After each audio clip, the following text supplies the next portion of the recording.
नमस्कार। VIP news में आप सभी का बहुत बहुत स्वागत है। आपके साथ मैं हूं पल्लवी परिहार और रुक करेंगे खबरों की ओर।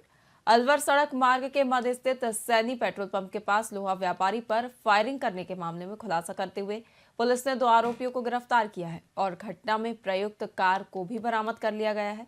थानाधिकारी रामजी लाल मीना ने बताया कि फायरिंग प्रकरण में रैकी करने वाला आरोपी राजगढ़ थाना क्षेत्र के ग्राम बूचपुरी निवासी दिनेश चंद और घटना को करने के लिए गाड़ी उपलब्ध करवाने वाला आरोपी खेड़ली थाना क्षेत्र के रोनेजानाथ निवासी सतीश मीना को गिरफ्तार किया है। उन्होंने बताया कि गत 24 अक्टूबर को राजगढ़ कस्बा निवासी लोहा व्यापारी हरिशंकर गुप्ता मूनपुर लोहा गोदाम से राजगढ़ ला रहे थे। उसी दौरान अज्ञात बदमाशों ने कार से पीछा किया और टायर में गोली मारकर गाड़ी आगे लगवाकर रुकवाई, जिसके बाद पुलिस ने टीम गठित कर मामले में एक्शन लिया और आरोपियों को गिरफ्तार कर लिया गया है। राजगढ़ कस्बे के लोहा व्यापारी के साथ फायरिंग कर और लूट की घटना को अंजाम दिया गया था। इस घटना की रेकी कराने वाले व्यक्ति व अपराधियों को लूट के लिए स्विफ्ट डिजायर गाड़ी उपलब्ध कराने वाले व्यक्ति को दोनों को अनुसंधान के बाद में कल गिरफ्तार किया गया था। इस मामले में दिनांक 24/10/2024 को व्यापारी ने मुकदमा दर्ज करवाया था कि वो अपने गोदाम से और घर आते समय उनकी गाड़ी के आगे गाड़ी के टायर में गोली मारकर और बदमाशों ने उनकी गाड़ी को रुकवाया और आगे गाड़ी लगाकर और बदमाशों ने इन व्यापारी के ऊपर भी फायर किया, जिसमें इनके ड्राइवर की गोली लगी थी, जिनको जो एडमिट है अलवर हॉस्पिटल में। उसके बाद में वो लूट करके उस गाड़ी से फरार हो गए थे। उसी गाड़ी को आज इन मुलजिमों से बरामद किया गया है। राजगढ़ कस्बे बड़ौदा में राजगढ़ में कांग्रेस प्रत्याशी जुबेर आर्यन खान के समर्थन में आयोजित जनसभा को संबोधित करते हुए पूर्व केंद्रीय मंत्री जितेंद्र सिंह ने कहा कि चुनाव में भारतीय जनता पार्टी के नुमाइंदे जहर उगलते हैं। उन्होंने कहा कि धर्म और राजनीति की आड़ में राजनीतिक रोटियां सेकने वाले लोगों को सबक सिखाने का वक्त आ गया है। उन्होंने कहा कि दिवंगत रामगढ़ विधायक जुबेर खान ने रामगढ़ विधानसभा क्षेत्र के विकास के लिए अपने खून का एक एक कतरा बहा दिया, इसलिए उन्हें सच्ची श्रद्धांजलि के रूप में हमें कांग्रेस पार्टी के प्रत्याशी आर्यन खान को जिताकर विधानसभा भेजना है। उन्होंने कहा कि भारतीय जनता पार्टी की 1 साल की सरकार का असली रंग अब जनता के सामने आ गया है। एक पागल मदमस्त हाथी की तरह यह सरकार केवल आम जनता को रौंदने का कार्य कर रही है।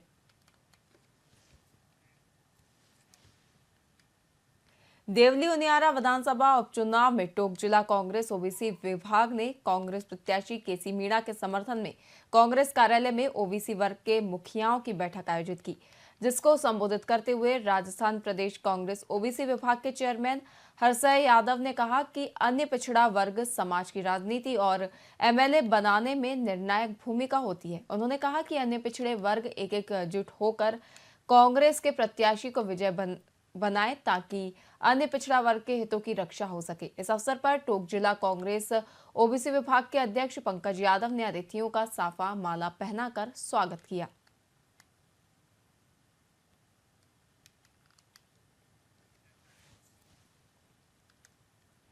कर्नल राज्यवर्धन राठौर ने कांग्रेस पार्टी पर तीखा प्रहार किया है और विशेष रूप से धारा 370 की बहाली की कोशिशों को लेकर कांग्रेस से स्पष्टीकरण मांगा है। राजस्थान सरकार में कैबिनेट मंत्री और जोटवाड़ा विधायक कर्नल राठौर ने कांग्रेस के नेतृत्व पर गंभीर आरोप लगाते हुए कहा कि कांग्रेस की अलगाववादी सोच अब सामने आ रही है और उन्होंने सवाल उठाया कि क्या कांग्रेस भारत को फिर से खंडित करना चाहती है। इसके साथ ही कर्नल राठौर ने पत्रकार वार्ता में कहा कि हाल ही में जम्मू कश्मीर विधानसभा में धारा 370 को फिर से लागू करने के लिए जो प्रयास किए गए उसमें कांग्रेस और इंडिया अलायंस सबसे आगे था, जो इस पार्टी की भारत को विभाजित करने की सोच को दर्शाता है। उन्होंने कहा कि धारा 370 हटने के बाद कश्मीर में दलितों महिलाओं को अधिकार मिले हैं।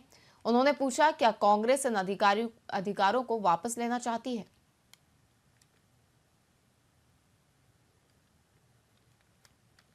धारा 370 का अंतिम संस्कार कर दिया गया है। पिछले 35 साल के अंदर जब धारा 370 लगी हुई थी कश्मीर के, उसमें 3000 दिन कश्मीर बंद रहा। यानी 35 साल के अंदर 8 साल कश्मीर बंद रहा, लेकिन पिछले 5 साल के अंदर धारा 370 हटने के बाद 8 घंटे भी कश्मीर बंद नहीं रहा। पत्थरबाजी बिल्कुल बंद हो गई, अलगाववादी हरकतें 70% कम हो गई, टूरिज्म, सैलानी वहां कई प्रतिशत बढ़ गए, कमजोर तबकों को संविधान ने संवैधानिक ताकत दी, मतदान की ताकत दी, प्रॉपर्टी का राइट दिया। ये सब वापस लेना चाहते हैं धारा 370 का। अध्यक्ष महेंद्र व्यास की ओर से नेहुनपुर निवासी रामधन गुर्जर को कोटखावद तहसील अध्यक्ष नियुक्त किया गया, जिसको लेकर राष्ट्रीय अध्यक्ष महेंद्र व्यास के कोटखावदा पहुंचने पर ग्रामीणों ने उनका जोरदार स्वागत सत्कार किया। इस दौरान राष्ट्रीय अध्यक्ष ने नवनियुक्त कोटखावदा तहसील अध्यक्ष रामधन गुर्जर को नियुक्ति पत्र प्रदान किए।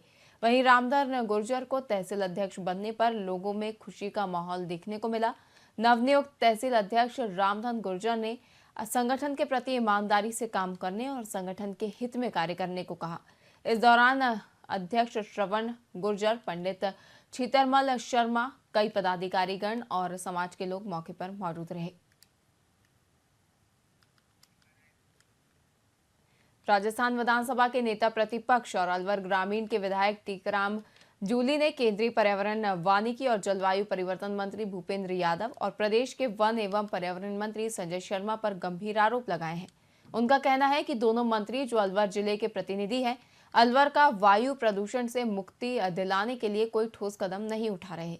वहीं इस पर टीकाराम जूली ने कहा कि भूपेंद्र यादव और संजय शर्मा दोनों अलवर के नुमाइंदे हैं, लेकिन अलवर शहर में वायु प्रदूषण की गंभीर समस्या पर ये दोनों मंत्री पूरी तरह से चुप्पी साधे हुए हैं। अलवर में एयर क्वालिटी इंडेक्स का स्तर बेहद खराब है और राष्ट्रीय स्वच्छ वायु कार्यक्रम के तहत अलवर को गैर प्राप्ति शहर के रूप में चिन्हित किया गया है, जो कि नागरिकों के स्वास्थ्य के लिए बड़ा खतरा है।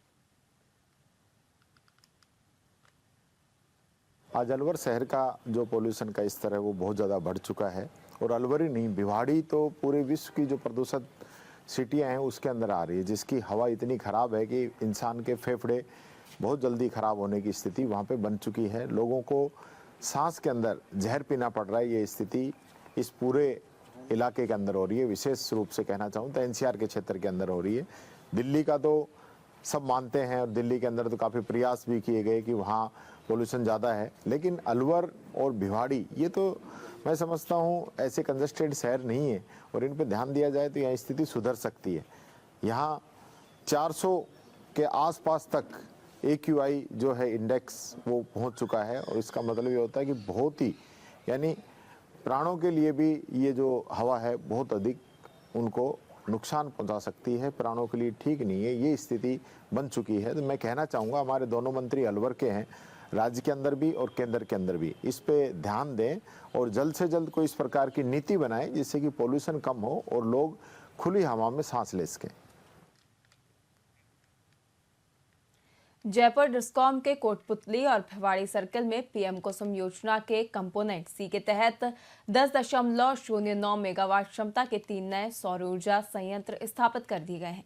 तीनों सोलर प्लांटों को समीपवर्ती 33/11 kV सब स्टेशन से जोड़ दिया गया है। इन सोलर संयंत्रों के स्थापित होने से इन सब स्टेशनों से जुड़े 918 कृषि उपभोक्ताओं को कृषि कार्य के लिए अब दिन में बिजली उपलब्ध होने लगी है। डिस्कॉम चेयरमैन और जयपुर विद्युत वितरण निगम की प्रबंध निदेशक आरती डोगरा ने बताया कि भिवाड़ी सर्किल के पहलगांव में solar power generator messrs solar 91 project 1 private limited की ओर से 4.15 मेगावाट क्षमता के, हसपुर कला में messrs Stockwell Alwar 1 private limited की ओर से 2.85 मेगावाट क्षमता और कोटपुतली के हसनपुरा गांव में messrs Gulab solar power plant private limited की ओर से 3.09 मेगावाट क्षमता के सौर ऊर्जा संयंत्र स्थापित कर दिए गए हैं।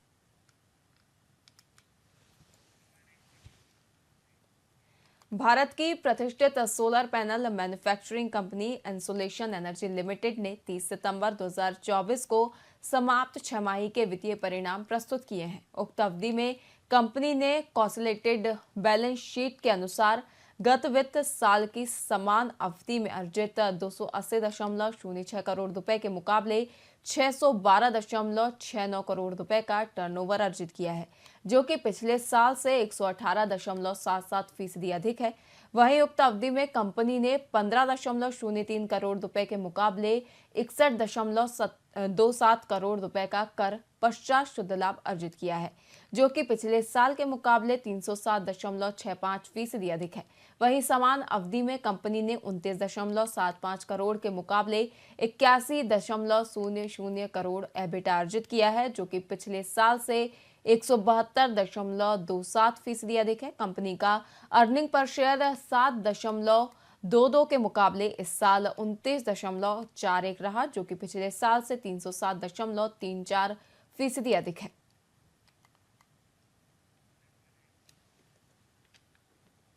कांग्रेस सांसद राहुल गांधी के क्षत्रिय समाज पर दिए गए बयान को लेकर माहौल गर्माता हुआ नजर आ रहा है। वहीं अब भाजपा प्रदेश प्रभारी डॉक्टर राधा मोहन दास अग्रवाल ने राहुल गांधी के बयान को घटिया, अपमानजनक और मूर्खतापूर्ण बताते हुए कहा कि राहुल गांधी को देश के संपूर्ण क्षत्रिय समाज से माफी मांगनी चाहिए। राहुल गांधी ने इस तरह का बयान देकर देश के मान सम्मान और गौरव के प्रतीक राजा महाराजाओं का अपमान किया है। राजस्थान की सभ्यता, राजस्थान की अस्मिता और राजस्थान की संस्कृति के लिए किसी राष्ट्रीय नेता की ओर से इतना अपमानजनक आचरण और अपमानजनक टिप्पणी कतई स्वीकार्य नहीं होगी। क्षत्रिय समाज का ये अपमान राजस्थान नहीं सहेगा। कांग्रेस के रघु शर्मा जी ने बोला है कि 13 तारीख बाद भाजपा राजस्थान में कत्लेआम करे। ऐसी अशोभनीय गैर जिम्मेदाराना बात करके वो किस समाज को डराना चाह रही है और किस समाज के वोट को पोलराइज करके कांग्रेस के पक्ष में डलवाना चाह रहे हैं। राजनीति का स्तर इतना नहीं गिरना चाहिए कि एक कत्लेआम के लिए प्रेरित करे और इस तरह के बेबुनियाद आरोप लगा दे। ये उनकी बौखलाहट का परिचायक है, क्योंकि जनता इस बाई इलेक्शन में, जो कि कांग्रेस का लिटमस टेस्ट है, उसमें कांग्रेस को 0 देने वाली है और भाजपा 7 सीटों पर बहुत बड़े अंतर से जीत रही है। इसलिए कांग्रेस के नेता बौखला कर ऐसी बातें कर रहे हैं। मैं उनसे निवेदन करूंगा कि वो संयम बरतें। कांग्रेस के फिलहाल के लिए खबरों में इतना ही। बने रहिए VIP न्यूज के साथ। नमस्कार।